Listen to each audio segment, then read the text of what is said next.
கம்பன் புகழ் பாடுவோம், கன்னி தமிழ் வளர்ப்போம். 48ஆம் ஆண்டு கம்பன் விழாவின் 2ஆம் நாள் மாலை நிகழ்ச்சிகளுக்குள் நாம் செல்கின்றோம். செல்வதற்கு முன்பாக ஒரு சில அறிவிப்புகள். எந்த ஒரு அமைப்பு என்றாலும், எந்த ஒரு நிகழ்ச்சி என்றாலும்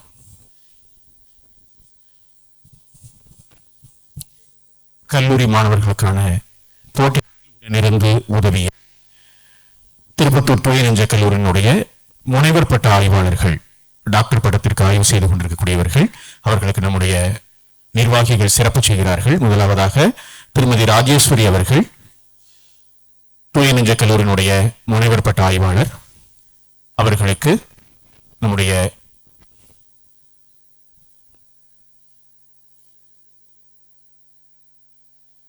தலைவர் அவர்கள் சிறப்பு செய்கிறார்கள்.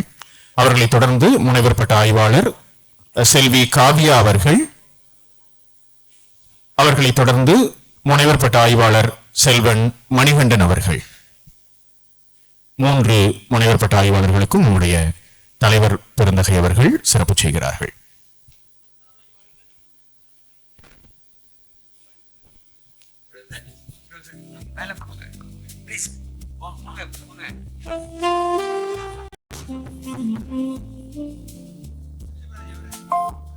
முனைவர் பார்த்திபராஜா அவர்களும் அவர்களோடு இணைந்து குழு புகைப்படம் எடுத்துக்கொள்ள வருகின்றார்.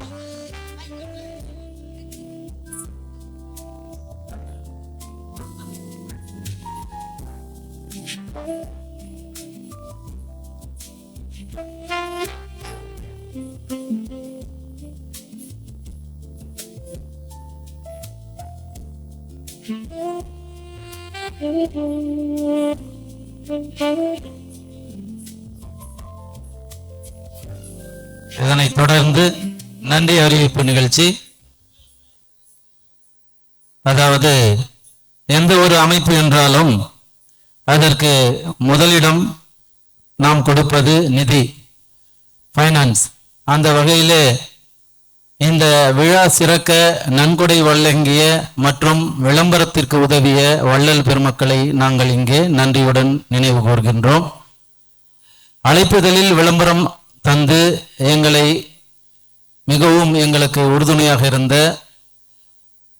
என்ஜினியர் கே விஜயபானு அவர்களுக்கும், தலைவர் டிபிடி ஓஸ்ட் லயன்ஸ் கிளப், காச ரகுநாயகன் கட்டளையைச் சேர்ந்த doctor V Visaka Perumal, we Somanathan, doctor ப மகாலிங்கம், திரு வி கோபாலகிருஷ்ணன் அவர்களுக்கும், ரவி கிளாஸ் அண்ட் பிளைவுட்ஸ் நிறுவனத்திற்கும், ஜிஆர் சாமிச்செட்டி ஜுவல்லர்ஸ் அவர்களுக்கும், Vels speciality clinic NPS Raja குடும்பத்தினர் அவர்களுக்கும், எல்எஸ் ஹாஸ்பிட்டல் நிறுவனத்திற்கும், கோல்டன் சூப்பர் மார்க்கெட் நிறுவனத்திற்கும், ஸ்ரீ சாய் சரண் மெட்ரிக் பள்ளி செவ்வாத்தூர் அவர்களுக்கும், MRG hospital MRG fuel centre அவர்களுக்கும், TNDK Arun Mahal Damodaran metals and furniture அவர்களுக்கும், ஒய்டிகே மஹால் அவர்களுக்கும், அதியமான் கல்வி நிறுவனங்கள் ஊத்தங்கரை அவர்களுக்கும், ஜே கண் மருத்துவமனை சுகுமார் இன்ஜினியரிங் ஒர்க்ஸ் அவர்களுக்கும், ஷெப்பர்ட் மெட்ரிக் மேல்நிலைப்பள்ளி அவர்களுக்கும், லிங்கன்னமணி மெட்ரிக் மேல்நிலைப்பள்ளி அவர்களுக்கும்,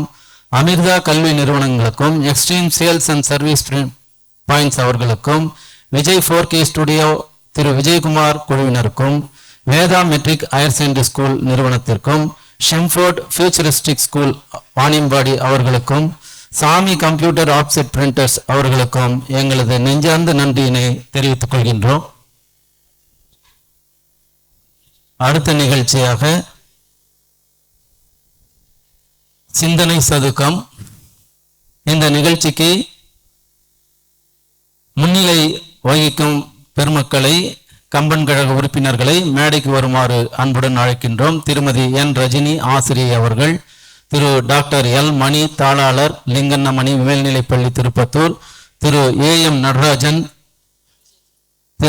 நடராஜன் நகராட்சி சுகாதார ஆய்வாளர் அவர்கள், திரு டாக்டர் கே பூபதி பல் மருத்துவர் அவர்கள், முனைவர் மாதவ பாரதி அமிர்தா கல்வியியல் கல்லூரி அவர்கள், டாக்டர் ஆர்ஜி ரமேஷ் அவர்கள் ஜே கண் மருத்துவமனை, முனைவர் சாகா சுதந்திரா அவர்கள் ஆசிரியை, திரு டி ரவிச்சந்திரன் ஆசிரியர் அவர்கள், என்ஜினியர் பி கனகராஜ் தொழிலதிபர் அவர்கள், திரு ஏ சக்தி BA இந்தியன் வங்கி அவர்கள், திரு ஆர் தம்பா கிருஷ்ணன் ஆகியோரை மேடைக்கு வருமாறு அன்புடன் அழைக்கின்றோம்.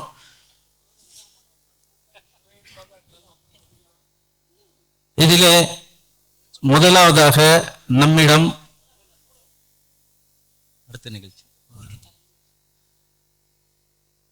இந்த நிகழ்ச்சிக்கு வாழ்த்துரை வழங்க இருப்பவர் இப்பள்ளியின் தாளாளர், முன்னாள் சட்டமன்ற உறுப்பினர் திரு SP மணவாளன் ஐயா அவர்களையும் மேடைக்கு வருமாறு அன்போடு அழைக்கின்றோம். சிந்தனை செதுக்கும் நிகழ்ச்சியிலே பூட்டிய கைகளால் அப்புள்ளினுக்கு அரசை ஜடாயு கொள்க என்று பேச இருக்கின்ற நல்லாசிரியர் முனைவர் தமிழ் திருமால் அவர்களை மேடைக்கு வருமாறு அன்போடு அழைக்கின்றோம். அங்கதன் உடைவாள் ஏந்த என்ற தலைப்பிலே மருதர்கேசரி மகளிர் கல்லூரி வாணியம்பாடியைச் சேர்ந்த தமிழ்துறை பேராசிரியர் திரு கி நாவுக்கரசன் அவர்களை மேடைக்கு வருமாறு அன்புடன் அழைக்கின்றோம்.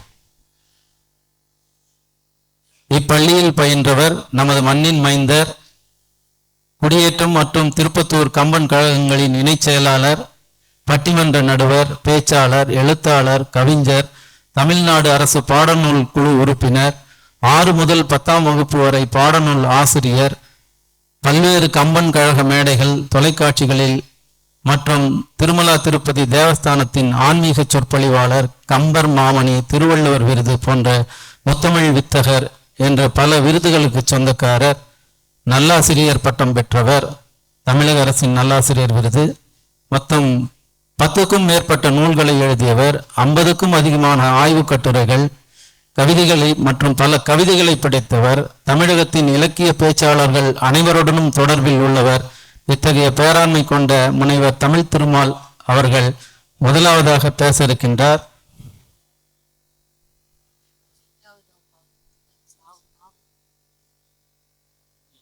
முன்னிலை வகிக்கும் பெருமக்கள் மேடைக்கு வருமாறு அன்போடு அழைக்கின்றோம். சிறப்பு செய்யப்பட்ட தற்பொழுது கம்பன் கழகத்தின் தலைவர் அவர்கள் தற்பொழுது பேச்சாளர் முன்னிலை வகிப்பவர்களுக்கும் சிறப்பு செய்கின்றார்கள். முதலாவதாக திரு கி நாவுக்கரசன் பேராசிரியர் அவர்களுக்கு சிறப்பு செய்கின்றார்கள். அடுத்ததாக திருமால் அவர்களுக்கு சிறப்பு செய்கின்றார்கள்.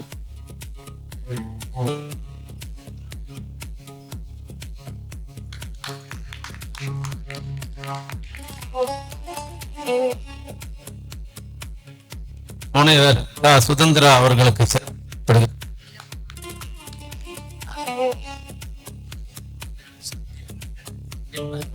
ரோட்டேரியன் சக்தி அவர்களுக்கு, இந்தியன் பேங்க் அவர்களுக்கு செய்யப்படுகிறது.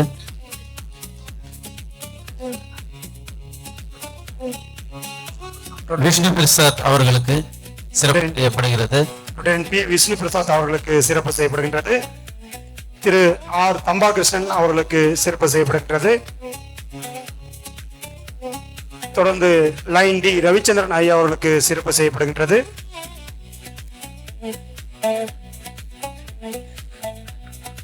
லிங்கனன்மணி மேல்நிலைப்பள்ளி திருப்பத்தூர் திரு டாக்டர் எல் மணி தாளாளர் அவர்களுக்கு சிறப்பு செய்யப்படுகின்றது.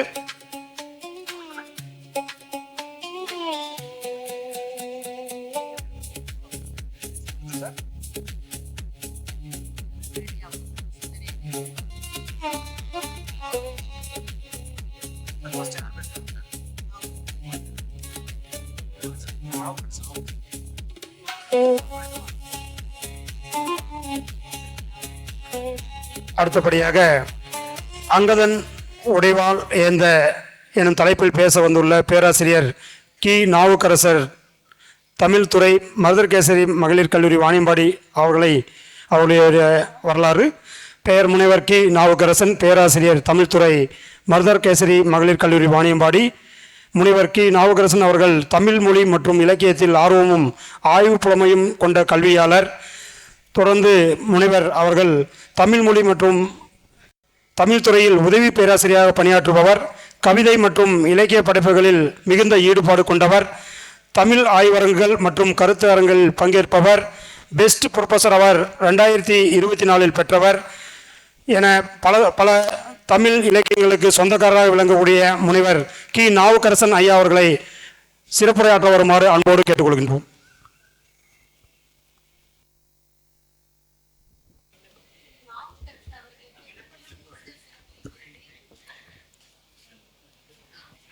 நாவுக்கரசு அவர்களுக்கு மற்றொரு கூடுதல் சிறப்பு இருக்கிறது. அதை இப்பள்ளியில் பதிவு செய்ய விரும்புகிறேன். இப்பள்ளியில் பல ஆண்டுகள் பணியாற்றி ஓய்வு பெற்று இப்பள்ளியில் நடைபெற்ற ஏறக்குறைய 25 ஆண்டுகளாக கம்பன் விழாவிற்கு மலர் வெளியீடு செய்யும் பொழுது சிறப்பான கட்டுரை நல்கியவர் அவருடைய தந்தை கேசி கிருஷ்ணன் ஐயா அவர்கள். அவருடைய மைந்தர் நாவுக்கரசு என்று சொல்வதில் நாம் அனைவரும் மிகவும் பெருமை கொள்கின்றோம். வாழ்க பல்லாண்டு என கம்பன் சார்பாக வாழ்த்துகின்றோம்.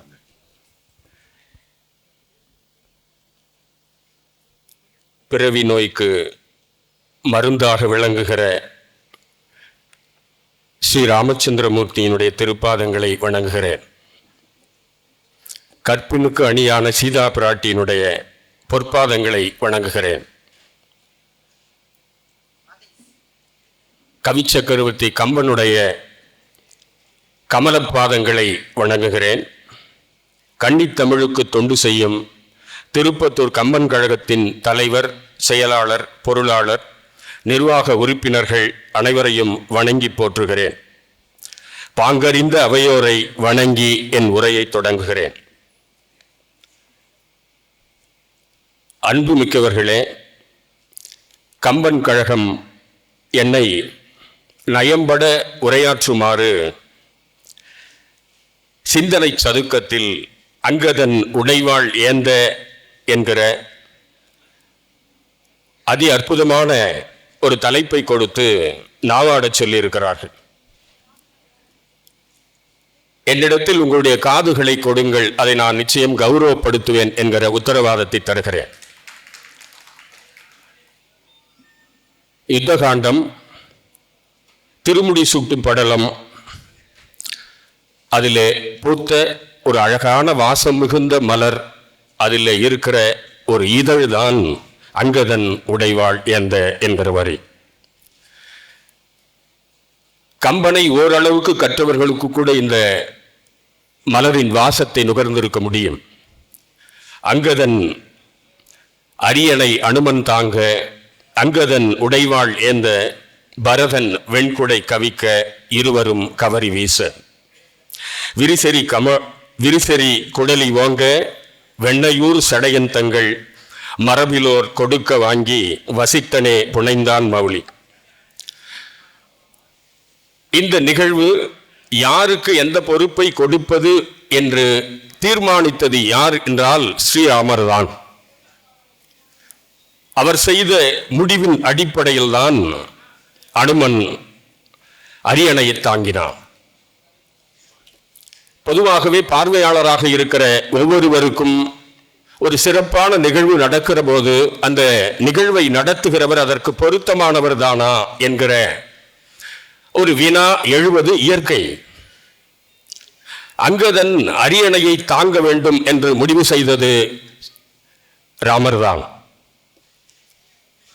அது மிகச் சரியாக பொருத்தமாக இருந்தது. காரணம், அனுமன் ஆசையற்றவன், அனுமன் அன்புருவானவன், சொல்லின் செல்வன், ராமனின் திருத்தொண்டன், எல்லாவற்றுக்கும் மேலாக பலருடைய உயிரை காத்தவன்.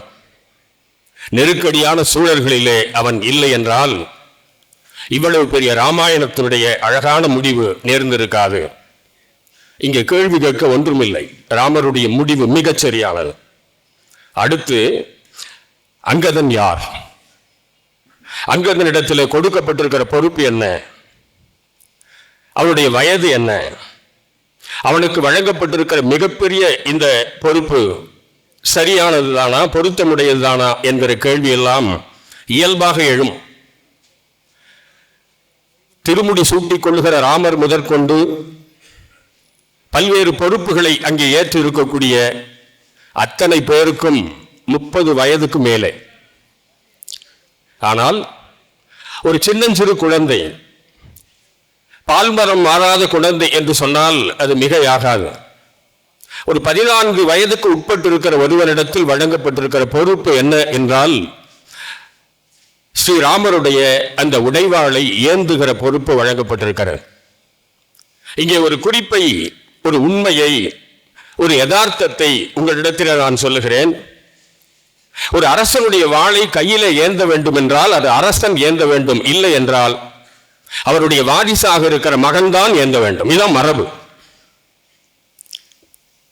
பழங்கால போர் முறையை எடுத்துக் கொள்ளுகிற போது போர் தொடங்குவதற்கு முன்னாலே அந்த வாளை வீதியில உலா விடுவார்கள். வாழ்விடு மங்களம் என்று அதற்கு பெயர். அரசனுக்கு இணையாக போற்றப்படுவது, மரியாதை செலுத்தப்படுவது, அரசன்தான் வீதியிலே வருகிறான் என்கிற அரசனுக்கு நிகரான அந்த மரியாதை பெறுகிற அந்த வாளை ஒரு சின்னஞ்சிறிய பாலகன், உங்களுக்கு சரியாக புரிய வேண்டும் என்றால் அங்கதனுடைய தோற்றம் எப்படி இருக்கும், அவருடைய வயது எப்படி இருக்கும் என்பதை படம் போட்டு நீங்கள் பார்த்த ஒருவருடைய உருவத்தோடு பொருத்தி காட்டுகிறேன். இந்தியாவினுடைய இளம் கிரிக்கெட் வீரர் சூரிய வம்சி போல இருப்பார். எல்லோரும் பக்குவப்பட்டவர்கள், எல்லோரும் உலகம் பார்க்கும்படியாக இருக்கிறவர்கள். அவர்களுக்கு இடையில ஒரு குழந்தை தன்னுடைய கையிலே இந்த வாளை வைத்திருக்கிறார் என்றால் இயல்பாக வினா எழக்கூடியது எல்லோருக்கும் எழும். ஆனால் ராமர் செய்த முடிவு, ராமர் ஒரு முடிவை செய்கிறார் என்றால் அதில் 100% மிகச் சரியாக பொருத்தமாக இருக்கும். கொஞ்சம் பின்னோக்கி நாம் போவோம், நமக்கும் அந்த வினா எழத்தான் செய்கிறது. இவ்வளவு பெரிய பொறுப்பை தன்னுடைய பிள்ளையில் இடத்திலே கொடுக்க வேண்டிய, அந்த நாட்டுடைய இளவரசனாக இருக்கிற இடத்திலே கொடுக்க வேண்டிய அந்த வாளை இப்படி ஒரு சின்னஞ்சிறிய குழந்தை இடத்திலே, ஒரு பாலகனிடத்திலே வழங்கி இருக்கிறாரே, இதற்கு என்ன காரணமாக இருக்கும்? அப்படி என்ன ஒரு மகத்தான சாதனையை அந்த பிள்ளை குழந்தை செய்தது? ராமனுடைய அந்த உள்ளத்தினுடைய ஆழத்திலே போய் எப்படி அவனால் உட்கார முடிந்தது? என்னென்ன நிகழ்வுகளை, என்னென்ன சாதனைகளை இந்த குழந்தை செய்திருக்கிறான் என்றால் கொஞ்சம் பின்னோக்கி போக வேண்டியிருக்கிறது. கிட்குந்தா காண்டம், வாலி வதைப்படலாம். உங்களுக்கு எல்லாம் தெரியும், மலை போன்ற வாலி மண்ணிலே விழுந்து கிடக்கிறான். உடம்பில இருந்து குருதி ஆறு ஓடிக்கொண்டிருக்கிறது. நிரம்ப பேசுகிறான். பொதுவாக சொல்வார்கள், அன்புக்குரியவர்களே, ஒருவருடைய உடம்பில் அதிகம் ரத்தம் இருக்கிறது என்றால் அவர்கள் யாருக்கும் கட்டுப்பட மாட்டார்கள். அவர்கள் நினைத்ததை எல்லாம் பேசுவார்கள், நினைத்ததை எல்லாம் சொல்லுவார்கள். பெரியவர்கள் சொல்லுவார்கள், ரத்தம் சுண்டினால் எல்லாம் சரியாக போகும்.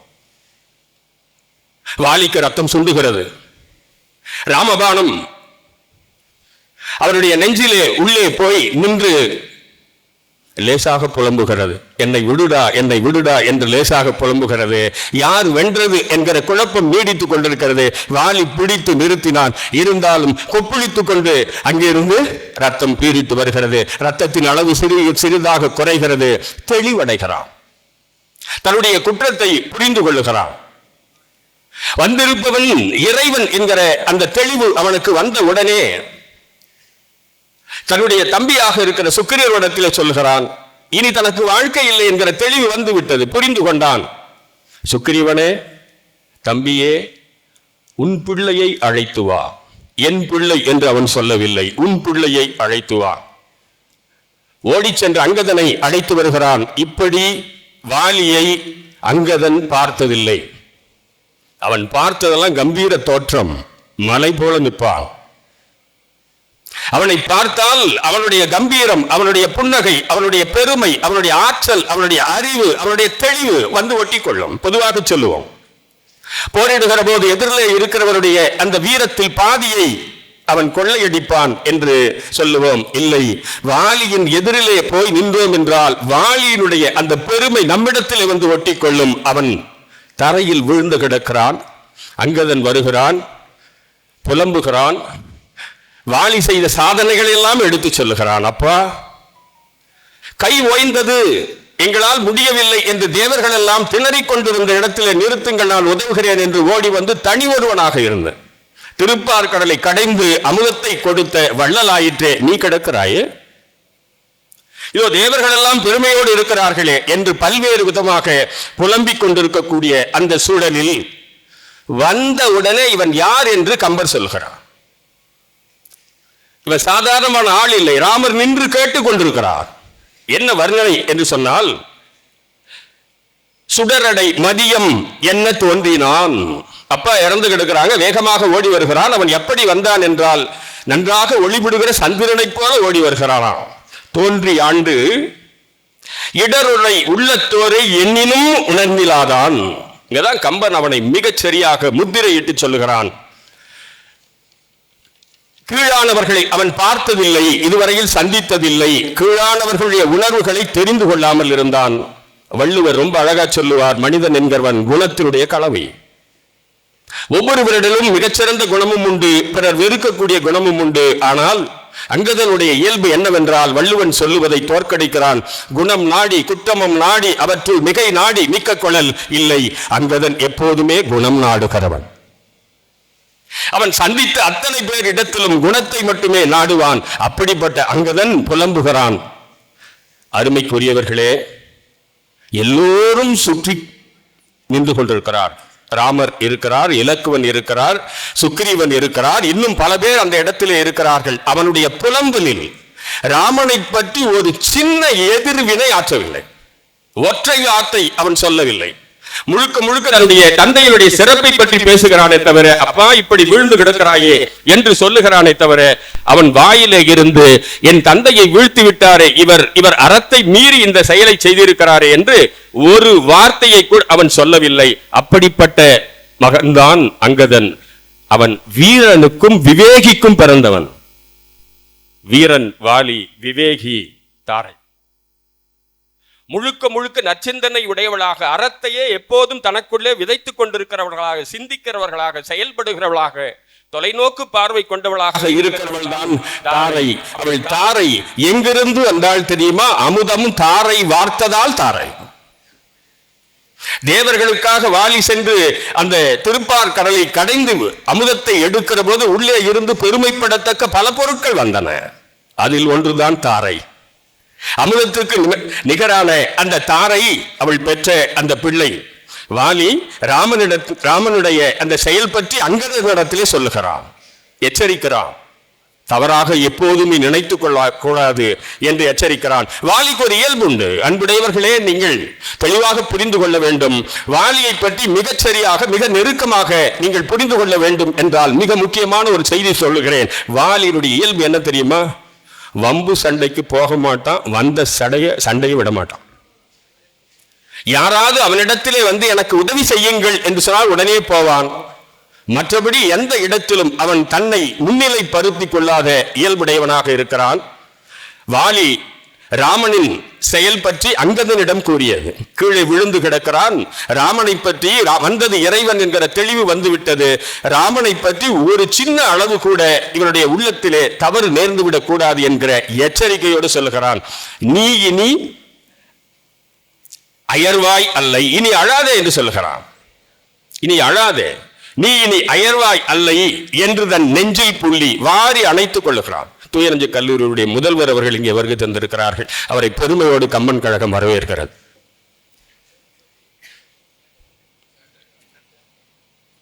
அவனை வாரி அணைத்துக் கொண்டு சொல்லுகிறான், நாயகன் ராமன் செய்த நல்வினை பயன் இதெல்லாம். அவன் நல்வினையை செய்திருக்கிறார், என்னை கொல்லவில்லை, எனக்கு மோட்சத்தை கொடுத்திருக்கிறார் என்று சொல்கிறான். வாலி தன் மரணம் பற்றி அங்கதனிடத்திலே கூறிய மிக அற்புதமான ஒரு பாடல் இது. தோன்றலும் இரத்தலும் தானும் துகள் அற துணிந்து நோக்கின் மூன்று உலகத்தினோர்க்கு மூலத்தே முடிந்ததன்றே. இந்த மூன்று உலகங்களிலும் யார் பிறந்திருந்தாலும் பிறப்பு என்பது எப்படி நிச்சயமோ அப்படி இறப்பு என்பது நிச்சயம். என்னுடைய மரணத்திற்காக நீ வருத்தப்படாதே. அடுத்து சொல்கிறான், யான் தவம் உடைமையால் இவ்விறுதி வந்து இசைந்தது. நான் போன பிறவியிலே செய்த தவத்தினுடைய பயன்தான் ராமனுடைய அம்பு பட்டு நான் வீழ்ந்து கிடக்கிறேன். இது எனக்கு மோட்ச வீட்டினுடைய கதவு திறக்கப்பட்டிருக்கிறது. மரணம் பல விதங்களிலே வரலாம். ரொம்ப அழகாக சொல்லுகிறான், இங்கே வந்திருப்பது பரம்பொருள் என்பதை நன்றாக தெரிந்து கொள். நாராயணனே ராமனாக அவதரித்து வந்து இங்கே எனக்கு முக்தியை வழங்கி இருக்கிறான். இது யாருக்கு கிடைக்கும் இந்த வாய்ப்பு என்று சொல்கிறான். வாலி அங்கதனுக்கு கூறிய இன்னொரு அறிவுரை என்ன தெரியுமா? இதுதான் ரொம்ப முக்கியமானது. இந்த வார்த்தை, இந்த சொல்லாடல், இந்த எண்ணம் நேரடியாக ராமனுக்குள்ளே போய் ரசவாதம் செய்தது. பட்டிமண்டபங்களிலே எல்லாம் வாலியுடைய அந்த தலை உருட்டப்படுகிறது. நாம் பார்த்து கொண்டிருக்கிறோம். வாலி ராமனை பழிக்கிறான் என்பதற்காக பேசப்படுகிறார்கள். ராமனுடைய தலை உருட்டப்படுகிறது. மறைந்திருந்து ராமனை வாலியை கொண்டு விட்டாரே என்று எல்லாவற்றிற்கும் ஒற்றை வார்த்தையிலே தீர்வு சொல்கிறான். இந்த பாட்டுல என்ன தீர்வு தெரியுமா? பாலமை தவிர் நீ. நான் ஏற்கனவே சொன்ன அவருடைய வயது 13 இல்லைன்னா 14. பார்த்து சொல்றான், நீ சின்ன பையனாக இளைஞராக இருக்கிறாய், அந்த உணர்விலே நீ சிந்திக்காதே, செயல்படாதே. பாலமை தவிர் நீர் என் சொல் பற்றிதி ஆயின். இப்ப சொல்றதனை நீ கேள். தன்னின் மேலொரு பொருளும் இல்லை, அவரை விட மிகப்பெரிய பொருளும் இல்லை. மெய்ப்பொருள் வில்லும் தாங்கி, அவன் மெய்ப்பொருள் வில் தாங்கி வந்திருக்கிறான். இறைவன் எதற்காக வந்திருக்கிறான்? எனக்கு மோட்சம் கொடுப்பதற்காக வந்திருக்கிறான். கால் தரை தோய நின்று, எவ்வளவு பெரிய அதிசயம் பாரு. அவன் இருக்கக்கூடிய இடம் எது? இப்போது இங்கே வந்திருக்கிறான். கால் தரையிலே தோய்ந்து வலி எடுக்க வந்திருக்கிறான். வாலிக்கு மோட்சம் கொடுக்க வேண்டும் என்கிற பெருந்தன்மையோடு வந்திருக்கிறான். இது யாருக்கு இந்த வாய்ப்பு கிடைக்கும்? கற்புலக்கு உற்றதம்மா, பார்த்துக்கோ, இத ஒருபோதும் நீ அவரை வெறுக்க கூடாது. மால்தரும் பிறவி நோய்க்கு மருந்தென வணங்கு மைந்த. மயக்கத்தினால் வருகிற எல்லா பிறவி நோய்க்கும் ஒரே மருந்து ஸ்ரீ ராமச்சந்திரமூர்த்தி தான். இதோ எதிரிலே இருக்கிறார். அவர் காலிலே விழுந்து வணங்கு என்று சொல்கிறார். இங்கேதான் நுட்பமான செய்தி. ஒரு சொல், பாலமை தவறு. சின்ன பிள்ளை மாதிரி சிந்திக்காத, சின்ன பிள்ளை மாதிரி செயல்படாத. இது அங்கதனுக்கு சொல்லலைங்க, படிக்கிற எல்லாருக்கும் சொன்னது. இது அங்கதனுக்கு சொல்லல. வாலி வதைப்படலத்தை படிக்கக்கூடிய அத்தனை பேருக்கும் சொன்ன செய்திதான் இது. பாலமை தவிர. இந்த நிகழ்வை வைத்துக் கொண்டு நீ ராமனை குறை சொல்லாதே. சொன்னவன் வாலி, அடிபட்டவன் சொல்லுகிறான், எனக்கு மோட்ச வீடு கிடைத்திருக்கிறது. இது என்னது பாலமை தவிரனா? சின்ன பிள்ளை மாதிரி அழுது கொண்டிருக்காது. இது கொண்டாடப்பட வேண்டிய ஒன்று. சின்ன பிள்ளை மாதிரி அழுந்து கொண்டிருக்காதே. சின்ன பிள்ளை மாதிரி ராமனை குறை சொல்லிக் கொண்டிருக்காது. இது நமக்கானது. அடுத்து சொல்லுகிறான், இதை நன்றாக தெரிந்து இறைவன் தான் இங்கே காலால் நடந்து வந்து எனக்கு மோட்சத்தை கொடுத்திருக்கிறான். பெருமக்களை, எனக்கு வியப்பாக இருக்கிறது. இவன் ஆழ்வாரை போல பேசுகிறான். வாலி ஆழ்வாரை போல பேசுகிறான். இன்னொரு ஐயம் எனக்கு, இது போர் நடந்த இடமா வைகுண்டத்தின் வாசலா? இது போர் நடந்த இடமா வைகுண்டத்தின் வாசலா என்கிற அந்த குழப்பத்தை ஏற்படுத்துகிற அளவு தெளிவு பெற்றவனாக இருக்கிறான் வாலி. வாலி அங்கதனை பற்றி, இப்போ ராமனை பத்தி சொல்லியாச்சு அங்கதங்கிட்ட ராமனை பத்தி. வாலி அங்கதனை பற்றி ராமனிடத்துல சொன்னோம். இதையும் அவர் அப்படியே உள்வாங்கிறார். என்ன சொல்றார் தெரியுமா? நெய்யுடை நெடுவேல் தானை. இந்த அரக்கர்களுடைய படையை பத்தி சொல்றார். நெய் பூசப்பட்ட கூர்மையான வேல் படையை உடையவர்கள் அரக்கர்கள். நெய்யுடை நெடுவேல் தானை நிருதர் என்னும் அந்த அரக்கர்கள் என்னும் துய்யுடை கனவி என்ன. அவங்க எல்லாம் என்னுடைய பையன் முன்னாடி, அங்கதன் முன்னாடி ஒன்னும் பண்ண முடியாது. ராமா எப்படிப்பட்டவன் தெரியுமா? என்னுடைய பையன் நெருப்பு போன்றவன், அவர்கள் பஞ்சு மூட்டையை போன்றவர்கள். இதுதான் உள்ள அப்படியே அவருக்கு போகுது. பின்னாடி அங்கதன் தூதுக்கு இதுதான் அடிப்படை அமைய போகுது. அனுமனை தூது அனுப்பிவிட்டு பிற்பாடு யாரை தூது அனுப்பலாம் என்ற எண்ணம் அவருக்கு எழுகிற போது கம்பீரமாக வாலியை போல அவருடைய மனதில் எழுந்து நின்றவன் அங்கதன். அவன் முன்பு யாரும் நிற்க முடியாது. பொய்யுடை உள்ளத்தார்க்கு புலப்படா புனித. உள்ளத்தில் ஒன்றும் வெளியில் ஒன்றும் பேசுகிறவர்களை உள்ளொன்று வைத்து புறமொன்று பேசாதே என்று சொல்வார்களே, அப்படிப்பட்டவர்களுக்கு இறைவன் கண்ணுக்கு தெரிய மாட்டான். இதோ எதிரிலே இருக்கிறான். மற்றும் கையடையாகும் என்று ராமருக்கு காட்டும் காலை. உடனே போய் காலில் விழுந்தான். உடனே அவனுக்கு உயிர்ப்பு. தன்னுடைய பிள்ளைக்கு இறுதி வராது. இன்னொன்னு, ஒரு அரசன் இறக்கிற வரையில் வாலி அரசராகவே இருக்கிறான். தன்னுடைய நாட்டை பற்றி அந்த பொறுப்புணர்ச்சி இருக்கிறது. தன்னுடைய பிள்ளையினுடைய எதிர்காலத்தை பற்றி இருக்கிறது. அங்கதன் அரக்கரை அழிப்பான் என்கிற தெளிவை அவர்கள் பஞ்சு மூட்டையை போல இவன் நெருப்பாக இருப்பார் என்று சொல்கிறார். ராமன் அங்கதனை அடைக்கலமாக ஏற்றல். இங்கதான் அந்த வாழ் கைமாறுகிறது. ராமருடைய வாழ் அங்கதன் கைக்கு போவது இங்குதான். தன்னடி தாழ்தலோடும் நேரா வந்து விழுகிறான் காலில்.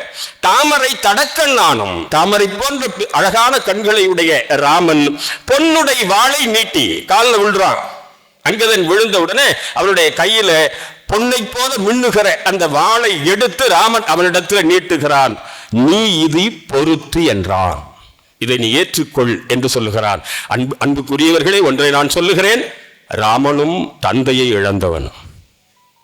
ராமன் மீது தசரதனுக்கு எவ்வளவு பாசம் இருந்தது என்பதை படிக்கிறவர்கள் புரிந்து கொள்ளுவார். எங்கோ இறந்தான் தசரதன் என்று நினைக்கிற போது இங்கே துடித்தவன் தான் ராமன். அநியாயமாக ஒரு 13-14 வயது பிள்ளையுடைய தந்தை உயிர் பறிபோவதற்கு இவர் காரணமாக இருந்து விட்டார். அதனால் அங்கதனை தான் பெற்ற பிள்ளையாக பார்க்கிறார். அவர் வெளியில சொல்லலை, செய்கையால் காட்டுகிறார். தன்னுடைய உடைவாளை எடுத்து அங்கதனிடத்திலே கொடுத்து பொன்னுடை வாளை நீட்டி நீ இது பொறுத்து என்றான். எண்ணலும் உலகம் ஏழும். அடுத்து என்ன நடந்தது? தெளிவு அடைஞ்சிட்டான். யாரு? வாலி. அவருடைய அந்த உயிர் சொர்க்கத்துக்கு போனது என்று சொல்றாங்க. அடுத்து இன்னொரு நிகழ்வு, முக்கியமான நிகழ்வு நடந்து கொண்டிருக்கிறது. என்னவென்றால், சீதையை தேடுவதற்கான அங்கதன் அங்கொன்றும் இங்கொன்றுமாக சிதறி கிடக்கிற எண்ணங்களுடைய பதிவாக இருக்கிறான். அங்கொன்றும் இங்கொன்றுமாக சிதறி கிடக்கிற எண்ணங்களின் பதிவாக இருக்கிறான். ஒரே ஒருத்த இந்த ராமாயணத்துல அங்கதனுக்கு எதிராக ஒரு சாட்சியை சொன்னவன் ஒரே ஒருத்தர். யாருன்னா, சுக்ரீவனுக்கு நெருக்கமாக இருக்கிற ததிமுகன் என்ற ஒருத்தர். அவன் ஒரு காட்டினுடைய தலைவனாக இருக்கிறான். சுந்தரகாண்டம் முடிகிறது. சீதையை பார்த்துவிட்டு அனுமன் திரும்பி வருகிறான்.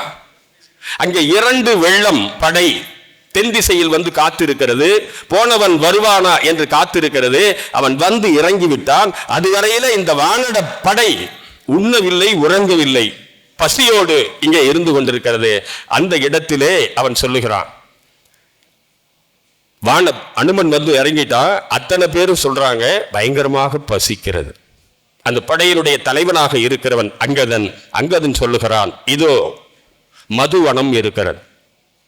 ஒவ்வொரு மரத்திலேயும் எண்ணிக்கையில் அடங்காத தேன்கூடுகள் இருக்கிறது. நீங்கள் போய் தேனை உண்டு, கனிகளை உண்டு இன்பமாக இருங்கள்.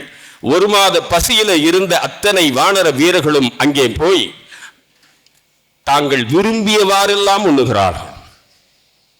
தாங்கள் விரும்பியவாறெல்லாம் உண்ணுகிற அந்த செயல் அவனுக்கு வருத்தத்தை தருகிறது. மரங்கள் முறிகின்றன, அவனுக்கு வருத்தத்தை தருகிறது.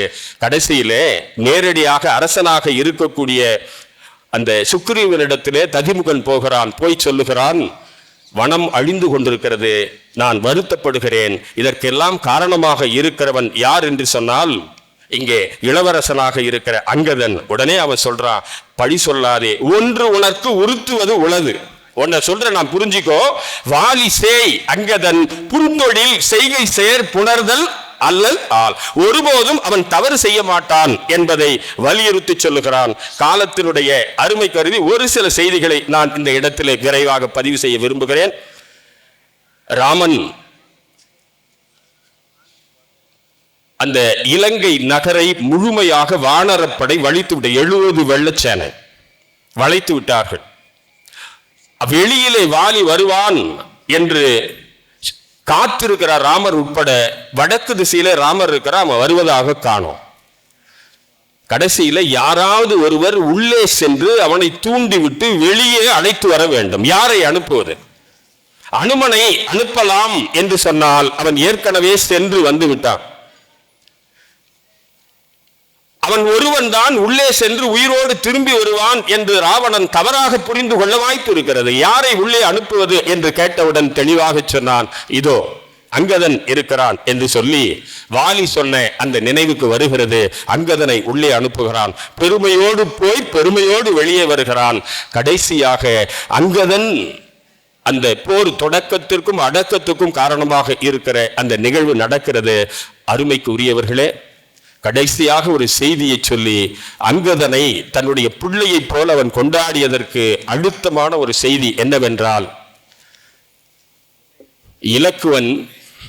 இலக்குவனுக்கு பிள்ளை பிறக்கிறது. இது உத்தரகாண்டத்தில் இருக்கக்கூடியது. அவசியம் கருதி அந்த செய்தியை நான் எடுத்துக்கொள்கிறேன். இலக்குவனுக்கு லக்ஷ்மணனுக்கு பிள்ளை பிறக்கிறது. பெயர் வைக்க வேண்டும். அந்த பிள்ளையை கொண்டு போய் ராமனிடத்திலே கொடுத்து பெயர் வை என்று கேட்கிறார்கள். யோசிக்காமல் உடனடியாக ராமன் வைத்த பெயர் என்ன தெரியுமா? அங்கதன். இலக்கவருடைய முதல் பிள்ளைக்கு ராமர் வைத்த பெயர் அங்கதன்.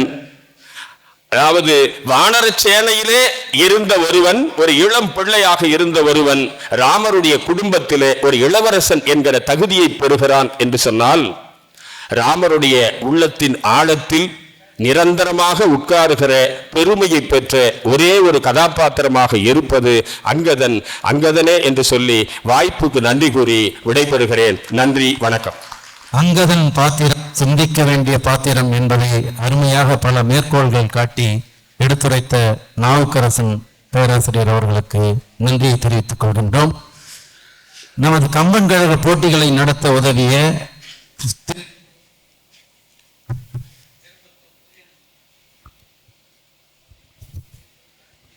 திருப்பத்தூர் தூய நெஞ்ச கல்லூரியின் முதல்வர் அருட்தந்தை முனைவர் பிரவீன் பீட்டர் அடிகளார் அவர்களை அன்பு கூர்ந்து மேடைக்கு வருமாறு அழைக்கின்றோம்.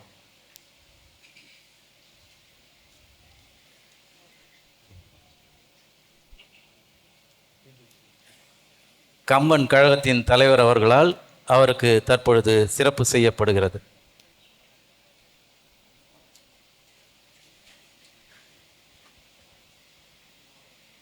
திருப்பத்தூர் கம்பன் கழகத்தினுடைய 48ஆம் ஆண்டு கம்பன் விழாவையொட்டி திருப்பத்தூர் மாவட்ட அனைத்து கல்லூரி மாணவர்களுக்கு இடையில் நடைபெற்ற பேச்சு, கட்டுரை, கவிதை மற்றும் வினாடி வினா போட்டிகளுக்கு இடமளித்ததோடு மட்டுமல்லாமல் அந்த போட்டிகளை கல்லூரி பேராசிரியர்கள், தமிழ்துறை பேராசிரியர்கள் செவ்வனே நடத்தி தர வேண்டும் என்று கட்டளையிட்டு எங்களை எல்லாம் வழிநடத்திய திருப்பத்தூர் தூய நெஞ்ச கல்லூரியினுடைய பெருமை மிகு முதல்வர் அருட்தந்தை பிரவீன் பீட்டர் அடிகளார் அவர்களுக்கு நம்முடைய கம்பன் கழகத்தினுடைய தலைவர் அவர்களும் பெருமக்களும் சிறப்பு செய்கிறார்கள். அருட்தந்தை அவர்களை ஓரிரு வார்த்தைகள் பேசுமாறு அன்புடன் அழைக்கின்றோம்.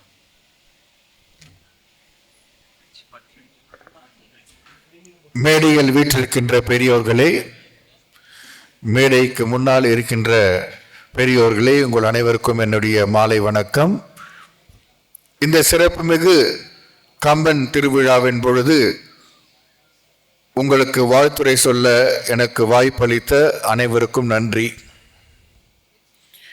மிக அழகாக பல ஆண்டுகளாக கம்பனுடைய பெருமையை சேர்ப்பதன் வண்ணமாக நமக்கு இந்த கம்பன் பெருவிழாவானது ஒரு ஆண்டு கூட தவறாமல் நடைபெற்று கொண்டு வந்திருக்கின்றது. இது அத்தனைக்கும் திருப்பத்தூரில் உள்ள உங்களுக்கு தான் அந்த பெருமை சாரும். உங்கள் அனைவருக்கும் ஒரு கரகோசை எழுப்புவோம். அன்பார்ந்தவர்களே, கம்பன் திருவிழாவை முன்னிட்டு எங்கள் கல்லூரியில் பல போட்டிகளை நடத்த வேண்டும் என்று கூறி கம்பன் குழுவின் பெரியோர்கள் என்னை வந்து சந்தித்த பொழுது மிக மகிழ்ச்சியாக, மிக ஆர்வத்துடன் ஏற்றுக்கொண்டேன். அதற்கு மிக அருமையாக எங்களுடைய கல்லூரியின் தமிழ்துறையின் HOD துறை தலைவர் பார்த்திபராஜா உதவி செய்தார். அந்த வாய்ப்பு அளித்ததற்காகவும் நன்றி கூறி, இந்த வாய்ப்பினை அளித்த உங்கள் அனைவருக்கும் நன்றி கூறி விடைபெறுகின்றேன். நன்றி, வணக்கம். அருட்தந்தை அவர்களுக்கு கம்பன் கழகத்தின் சார்பில் மிக்க நன்றியை தெரிவித்துக் கொள்கின்றோம். தற்பொழுது சிந்தனை சதுக்கத்தின் இரண்டாவது பாத்திரமான ஜடாயுவை பற்றி கம்பன் கழகத்தின் துணை செயலாளர் நல்லாசிரியர் முனைவர் தமிழ் திருமால் அவர்கள் உரையாற்ற வருமாறு அன்புடன் அழைக்கின்றேன். முடிமுனை மௌலி என தமிழ் சூடிய சூலாமணியாடு, முடிமுனை மௌலி என தமிழ் சூடிய சூலாமணியாட, முற்றுமறிந்த வளற்றியல் பொட்டொடு சுட்டி பதிந்தாட, வடிவமைகாதெனில் குண்டல கேசகி வயங்கொழி கொண்டாட, வார்த்தையலில் கரம் ஏந்திய ஆடக வலையா பதியாட, துடியிடை கையினில் ஒரு பிடி என்று துவண்டு துவண்டாடும், துறவர மேகலை ஒரு புறமாகவும் தூய சிலம்பாடும். அன்னை தமிழே உன் அடிவாழ்த்தி தொடங்குகிறேன். போற்றுதலுக்கும் பாராட்டுதலுக்கும் வணக்கத்திற்கும் உரிய திருப்பத்தூர் கம்பன் கழகத்தை சார்ந்த அத்துணை சான்றோர் பெருமக்களையும் வழங்கி எனக்கு கொடுக்கப்பட்டிருக்கிற 5 நிமிடங்களில் இந்த உரையை நிறைவு செய்வேன் என்ற உத்தரவாதத்தையும் கூறி என்னுடைய உரையை தொடங்குகிறேன். பெருமக்களே, 48ஆம் ஆண்டு கம்பன் விழா அடுத்த 2 ஆண்டுகளில் பொன்விழா காண இருக்கிறது. அந்த பொன்விழாவிலாவது எங்களுக்கு ஒரு தனி உரை வழங்கி நீங்கள் பெருமை சேர்க்க வேண்டும். அப்போது இந்த உரையெல்லாம் சேர்த்து பேசிக் கொள்ளுகிறேன் என்கின்ற எண்ணத்தோடு, பெருமக்களே, சடாயு என்கின்ற பாத்திரம் பற்பல திருத்தம் செய்தான், பாத்திர பொருத்தம் செய்தான், அற்புத அருத்தம் செய்தான் கம்பன், அதன் பின் விருத்தம் செய்தான் என்று சொல்லுவார்கள். அந்த வகையில் பாத்திர படைப்புகளில் மிக சிறந்த பாத்திர படைப்பு தான் கழுக வேந்தனாக இருக்கிற சடாய். எங்கள் பேராசிரியர் சொல்லுகிற போது நீங்கள் பறந்து பறந்து பேசலாம் என்று சொல்லுவது இதற்குத்தான் என்று தெரிகிறது. இப்பொழுது நான் பறவையை போல பறந்து பறந்து 5 மணித்துளிகளில் உங்கள் மத்தியில் பேசி ஆக வேண்டும் என்கின்ற சூழல் இந்த நேரத்திலே நிலவி இருக்கிறது. பெருமக்களே, இது 48 ஆண்டுகள் அல்ல, 100 ஆண்டையும் கடந்து இந்த கம்பன் கழகத்தை நடத்துவோம் என்கின்ற உறுதிமொழியை இந்த மன்றத்திலே நான் சொல்லிக்கொண்டு என்னை வளர்த்த என் தாய் கழகமாக இருக்கிற திருப்பத்தூர் கம்பன் கழகத்தின் தலைவர், செயலாளர், பொருளாளர், அமைப்பாளர்கள் அத்துணை பேரையும் வணங்கி, சடாயு என்கின்ற பாத்திரம் ஒரு அற்புதமான பாத்திரம்.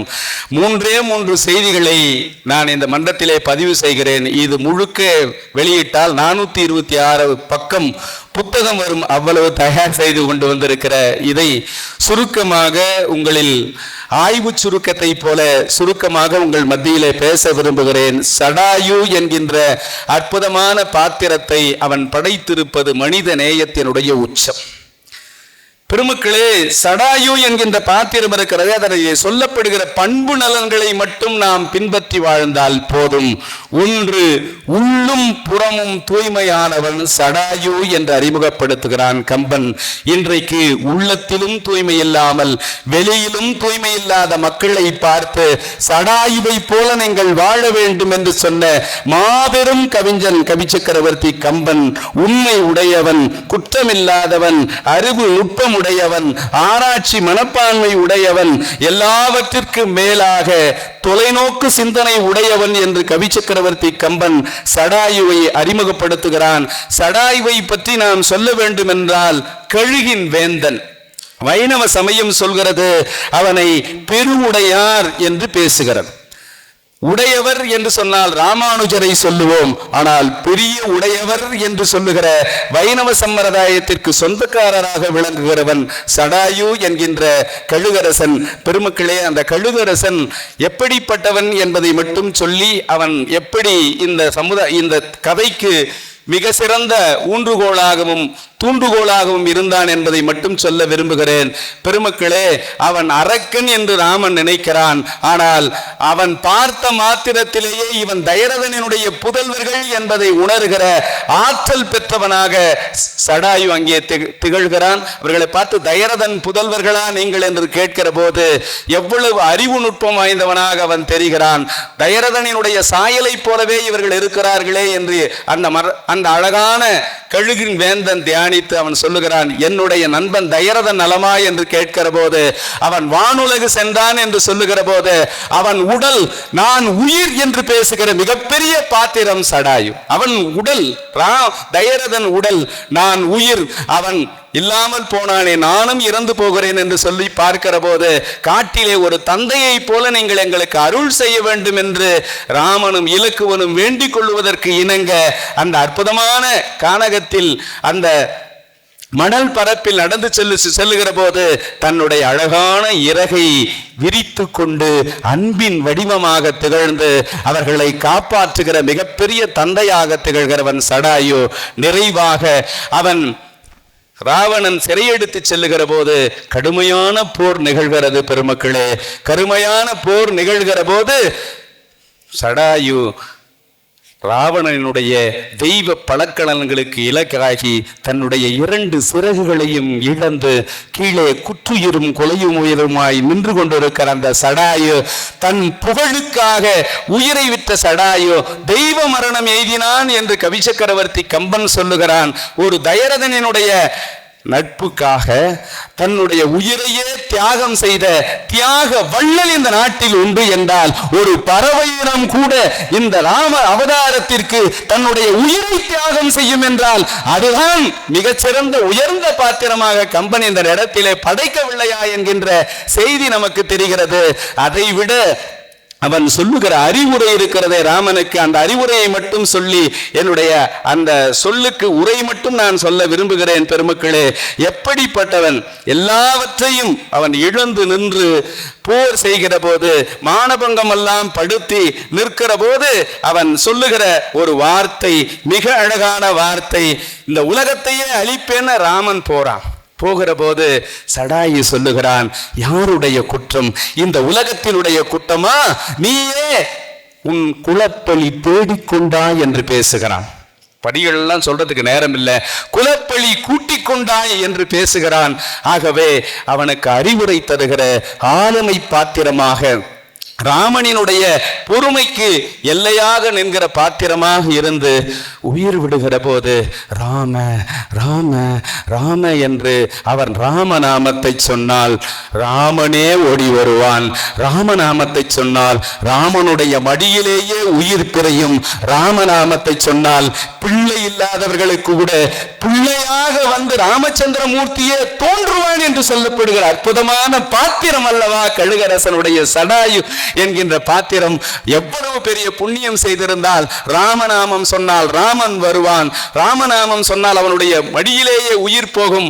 ராமநாமம் சொன்னால் குழந்தை பேர் இல்லாதவர்களுக்கு கூட குழந்தையாக ராமனே வந்து ஈமக்கடன் செய்வான் என்று சொல்லுகிற அற்புதமான பாத்திரம் அல்லவா கவி சக்கரவர்த்தி கம்பன் சொல்லுகிற பாத்திரம். பூட்டிய கைகளால் ஈமக்கடன் செய்கிறான். தன் தந்தை தசரதனுக்கே செய்ய முடியாத ஈமக்கடனை ஒரு சாதாரண பறவையினமாக இருக்கிற கழுகரசனுக்கு அவன் செய்கிற போது பூட்டிய கைகளால் அப்புள்ளினுக்கு அரசை கொள்க என்று பேசுகிறான்.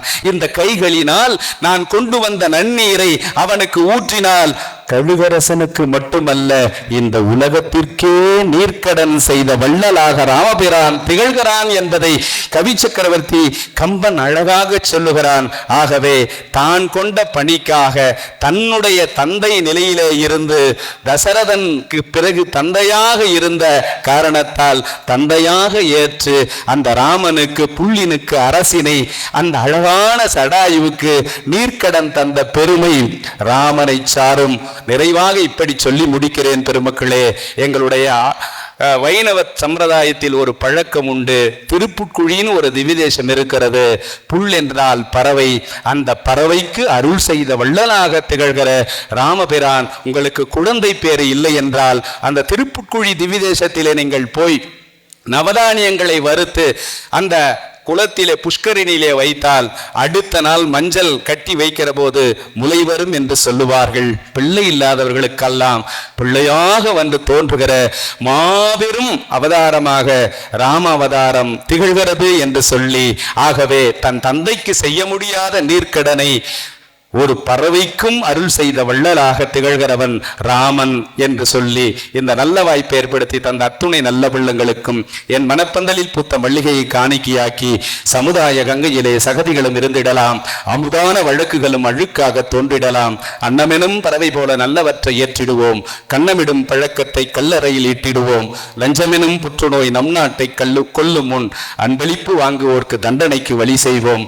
எம் போன்ற இளைஞர்கள் நம் நாட்டில் இதை செய்தால் என்றுமே பாரதத்தாய் நம் கையில் சீருடைவாள் என்று சொல்லி இந்த நல்ல வாய்ப்பை ஏற்படுத்தி தந்த அத்துணை நல்ல உள்ளங்களுக்கும் நன்றி பாராட்டி, நிறையிருந்தால் அதை என்னை ஈன்றெடுத்த தாய், என்னை சான்றோனாக்கி என்னுடைய தந்தை, எனக்கு தமிழ் சொல்லிக் கொடுத்த எங்களுடைய குருநாதர் சண்முக சுந்தரம் ஐயா அவர்களை சாரும் என்று சொல்லி இந்த அளவிலே என்னுடைய உரையை நிறைவு செய்கிறேன். வாழிய செந்தமிழ், வாழ்க நற்றமிழர், வாழிய பாரத மணி திருநாடு, வந்தே மாதரம். நன்றி, வணக்கம். அன்பு அருமை அருமை. கானகத்தில் ராமருக்கு தந்தையாக எவ்வாறு ஜடாயு வீற்றிருந்தார் என்பதை மிக அழகாக நமக்கு வடிவமைத்து கொடுத்த தமிழ் திருமால் அவர்களுக்கு நன்றியை தெரிவித்துக் கொள்கின்றோம்.